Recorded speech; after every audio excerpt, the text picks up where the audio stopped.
Thank you very much. Well, let's keep this popularity train going. So, in another attempt to get this show even more over-er, I decided let's make cheaper pop culture even more like the other late-night talk shows out there. You know, let's really give this show a late-night feel. Yeah, now we're talking. And since we're going late night, I thought it would be best to focus on the late-night talk show circuit and the wrestlers who have appeared on them.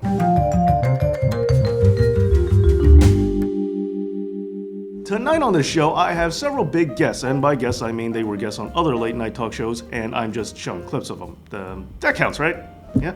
Now, what's surprising about wrestlers on late-night shows is that while most of mainstream media still treats wrestling like it's the entertainment equivalent of headlines, late-night talk shows are surprisingly a lot better than that when it comes to dealing with wrestlers. So with that being said, I've compiled a list of a few of my favorite wrestler appearances on the late-night talk show circuit. And also, to keep up with the late-night theme, I am going to periodically hit you up with some Karnak the Magnificent style material, but without the giant turban because, well, you know, we woke up. So before I bring out my first guest, allow me to dazzle you with my psychic ability as I read through this envelope with my mind, demonstrating that I can predict the answer to this question that's written inside of here without even seeing it. Okay? The first answer is R-Truth.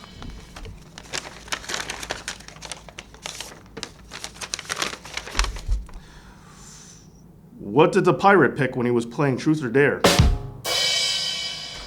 Alright, enough of that. Allow me to bring out my first guest, CM Punk. Punk appeared on an episode of Jimmy Kimmel. This was right after Punk won the title at Money in the Bank. Jimmy Kimmel's nephew Archie, who was only 6 years old at the time, was a huge John Cena fan who actually cried himself to sleep when Cena lost the title to Punk. Archie just hated CM Punk for taking the strap off of the Doctor of Thugonomics, and so Kimmel thought it would be funny if a certain champion came by to pay Archie a little visit.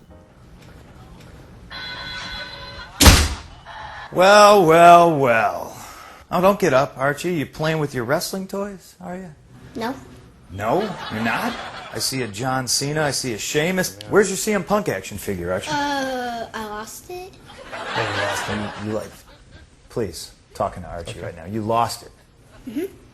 I know you lost it. You know how I know? It's because every time a careless little boy like you drops a CM Punk action figure, I find out about it. I'm number one. I'm the best in the world. John Cena is a distant number two.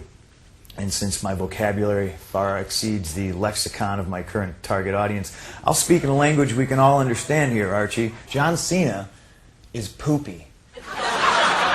Moving on, Vince McMahon got to make an appearance on Conan O'Brien. Now, this was to promote his handicap ladder match with his son Shane versus Stone Cold Steve Austin to determine who would become the owner of the WWF. Now, kayfabe tends to flop around in the real world like a fish on dry land, and late-night talk shows are no exception. It's always kind of awkward for me watching people try and talk about wrestling like it's real whenever they're not on wrestling TV.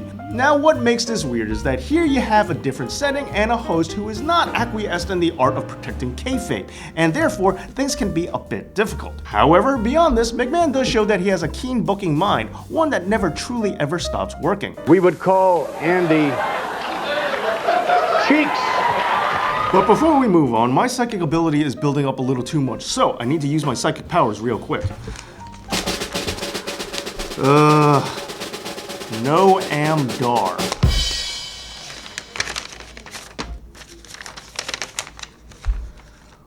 What the hillbilly said when asked, "Are you dar yet?" May a poisonous yak walk through your living room if you didn't find it funny. Alright, got room for another one? Rich Swann.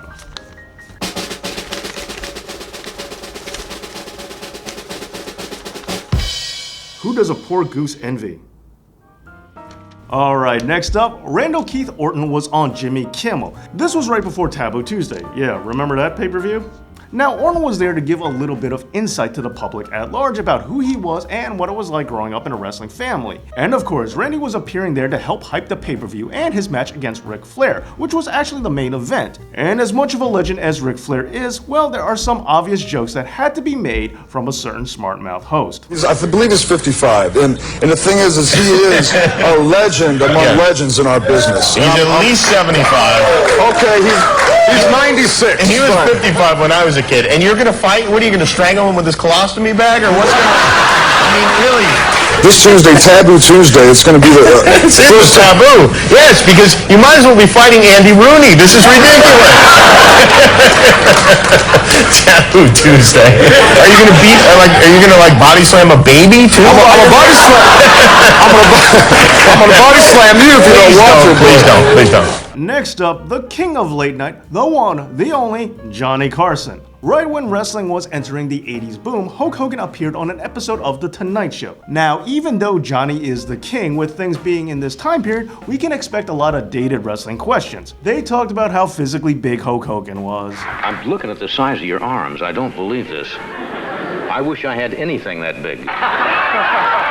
And they talked about how scary Hulk Hogan was. The word professional wrestling kind of turns me into a stark raving maniac.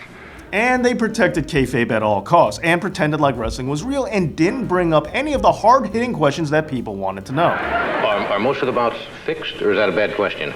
Very bad question. Bad question. But Put that down as a bad question. Well, I'll be. Good for you, Johnny. Bow down. I knew you were the king for a reason. And truth be told, I'm glad that Carson went to this level because I did not know that. Hi-oh! And how could I not bring up the big one? Jerry Lawler and Andy Kaufman on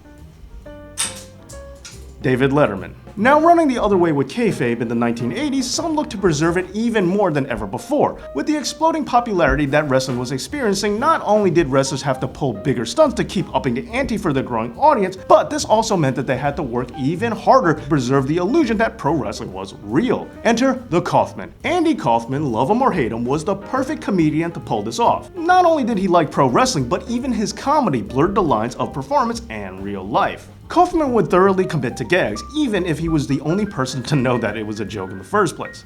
This mentality is what led him to becoming enamored with the world of pro wrestling. Kaufman even wrestled himself and started a program with Jerry Lawler. And it was seeing a non-wrestling celebrity get involved with a big-name pro wrestler like Jerry Lawler that gave people room to wonder whether or not wrestling was real. And to further sell things, Kaufman continued his shtick everywhere he went, not just in the ring. And he was even given a neck injury from Lawler, who pile-drove the heelish Andy, who was bad-mouthing the local crowd. Following that, the two went on David Letterman, and from there, history was made. Years later, Jim Carrey, who was playing Andy Kaufman in the film Man on the Moon, allegedly got into a real physical altercation with Lawler as a result of Jim Carrey getting too much into character. However, if you ask me, I think this is just Ace Ventura recreating worked history. So yes, I do think Jim Carrey was getting very much into character, but not in the way he would have you believe. After all, what would Andy do? And before we close out, how could I not give you another amazing demonstration of my psychic ability? Xavier Woods.